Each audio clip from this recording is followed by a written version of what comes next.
All right, ladies and gentlemen, today we have our youngest, who has informed me that she has a goal. Her goal will be to consume the crumbs of Pepperidge Farms goldfish. Extra cheesy. Oh, Flavor Blast. Now, I've told her she's going to want a water bottle next to her because she's going to want a water bottle. And I've informed her that she will probably spit some of this out. It's up to you, Carson. You said you were going to do this. So you put as much as you want.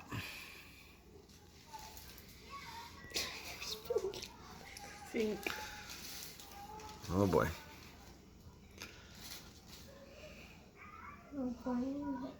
Ready on 3, 2, 1, go.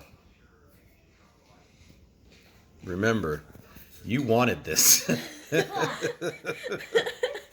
Whoa. It sure does. Can you say bye to everybody? So Carson, this is the post-spoonful interview, and I have a few questions for you. Did you get out of it what you thought you would find out? Are your questions answered about what that tastes like? Kind of. Do you think you'll do that again? Probably not. Are you glad you did it? A bit. A little bit. All right. Well, thank you very much, You have it all in your hair. and we'll talk with you soon. Bye.